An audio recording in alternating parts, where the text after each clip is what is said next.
Orchid, yeah. Yeah, there's a lot of good stuff in here. Holy crap. Shadow Ichni-san was this kind of useless move that shot a tower of energy into the sky in Season 1, and you could charge it up for an unblockable or whatever. You never hit anybody with it. You never even saw it. The hitbox just kind of didn't work. It bounced people away. So we gave her Magnetic Shockwave. You get 5 towers. If you charge them up, you get a whole bunch more towers. But they never become unblockable. You should let me hit you with that. Why you gotta block? What's your problem? Yeah, it's pretty awesome. You can do cool juggles into it. Helps corner carry. It's awesome. I love it. I use it all the time. Air throw. Air throw was kind of a thing you tacked on at the end of combos. You didn't really use it in neutral because she has some really good air normals that kind of led to the same type of damage. But now, you get a recapture off of a raw air throw. You won't get the air throw off of a juggle. You get the ground bounce still. But if the air throw is not part of a combo, you will get a recapture. So that's super terrifying. Flick Flack's low crush effect is now more consistent and lasts until it hits. So you won't be getting hit out by lows as often, hopefully. Standing medium punch and standing heavy punch have larger hitboxes and start up faster. Both of them. It's not a ton faster or a ton larger, but it does help. And you can feel the difference if you're an Orchid player. You'll notice right away. And that really helps the Footsie's game, which is one of her strengths, because she has one of the better walk speeds in the game. Shadowcat, the knee slide. This got hit out by everything in Season 1. So we've increased the hitbox size on it and decreased the vulnerable area, so it is now a bit more potent to move. See? Get bodied, son. I was hoping you didn't hit me out, because that would have been embarrassing. Crouching medium punch has been changed, actually. It sweeps low now, so she has crouching medium low. That actually hits low. The range is slightly less than it was, but the low hit is a nice trade for it. And this is my favorite, right? So this character, her one weakness that was not arguable is that she's super unsafe, right? A lot of the stuff she has is negative. Her offense just kind of ends. She has to rely on Ichni-san, which can be shadow countered. It's tough. So we gave her a new command move. This actually counts as a special move, even though it comes out as a command move. And this one's called Grenade Toss. You're not going to explain your reasoning? Huh? Oh. Well, You got to explain your reasoning. So one option is just to make all these moves safe, which is just going to make her wildly OP. So instead of making the moves safe, we gave her a way to try to keep herself safe, which is a more deceptive spy tactic. What are you talking about? Her suit. Her suit. What she has. Oh, yeah. It's highly offensive to me that she's wearing a grenade on her outfit, but she can't throw one, so we gave her a grenade. This is an interesting projectile, because it's not like a Jago projectile that you just throw at somebody for damage. This is a setup kind of move. So if you tap back hard punch, you toss a grenade on the ground. A couple moments later, it blows up. It blows up on its timer. It does not blow up on contact. And you can throw it farther by holding hard punch. I'm going to do the medium length one now. As you can see, it didn't blow up when it touched spinal. And I can throw it quite far as well if I hold the button all the way. Now it's off screen. And that gives you the ability to score a knockdown, throw this on somebody, and then just slide in. So put this out, slide in. And if he blocks that, I don't have to worry about punishment. Try and block this and punish me. Wow, you're incredible. You get the idea. The grenade keeps you safe. What's going on down here? Hi, Chelsea. You can also cancel into the grenade from other moves, which doesn't seem immediately useful, but you can find some really great setups. One of the things I like to do is end my combos with Ichni-san instead, and then do a little juggle hit into a grenade placement, and then pressure my opponent with a grenade on top of them, which causes them to panic, which is fantastic. Panic is great. And that's it for Orchid. Chase, how do you feel about Orchid? I love making people panic, so I'm in love. He's in love. Yeah. Ramon, are you giving spoilers for Spinal already? No, I haven't done anything yet. You're not doing anything? I haven't done anything yet. Come on. I haven't done anything yet. Oh my god. Wow. All right. Let's talk about Spinal. You want to talk about Spinal? No, you can talk Is Spinal your favorite man's now? Yes. Why? Yes. He was always my favorite character because of that. That's pretty good. That's pretty good. But yeah, he's just the funnest. He is fun. So the first thing we changed on Spinal was that we color-coded his spectral stuff. So green stuff used to be everything. You hit him with green hands, you shot green skulls, you shot big green skulls, you shot really big green skulls, and some of them gave you a blue curse, some of them gave you a yellow curse. It was just like all over the place. Right. How do you explain all that to someone who's never played without sitting down and talking them through it? So we tried to think of a way that maybe this would be a little more self-explanatory. And what we came up with is that all green spectral stuff, hands or skulls, give you a skull. That means Crouching Hard Punch gives you a skull. If you do Searing Skull without a skull, it gives you a skull, which you can't do now because you have skulls. Right. And if you do Spectral Manuals, you get a skull because the green hand touched you. And the throw, of course, still gives you a skull. So those are the 4 ways to earn skulls.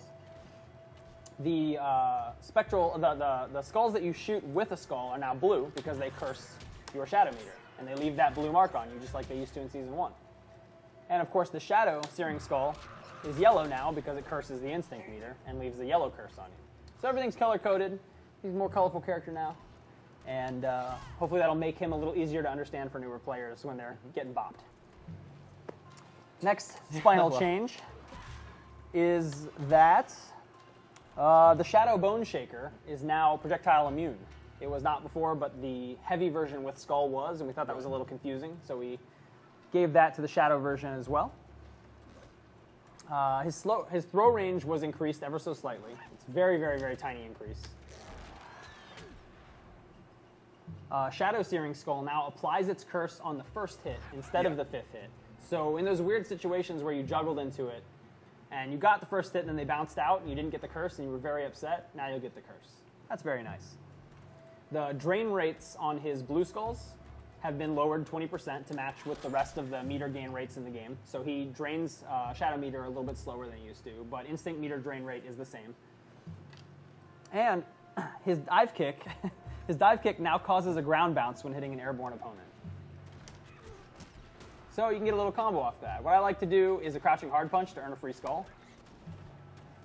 Come on, Ramon. You can. Oh, come on, Ramon. You can do this. Oh, what happened? There you go. And then maybe, yeah, one of those. That usually spins him out, but it's pretty cool. And if you can find it once this launches, I have a combo that has 5 dive kicks in it. Wow. So I challenge you to find my combo. Or best it.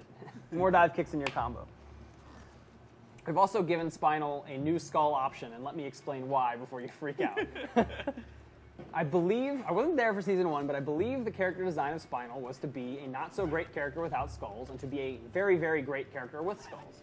And unfortunately in Season 1, I feel that Spinal, even with skulls, was still not as good as some of the best characters in the game. So we gave him a little extra. You want a little extra? Of course you do. Spinal can now run cancel all of his normals at the cost of a skull. Whoa! Now the offense is real. Previously, his offense was just button, skull, button, skull. You could shadow counter through it. You could do a projectile invincible move through it. It really wasn't that scary once you understood what was happening. Now he could run cancel at any moment and then do a frame trap or grab you. Now he's as terrifying as he deserves to be.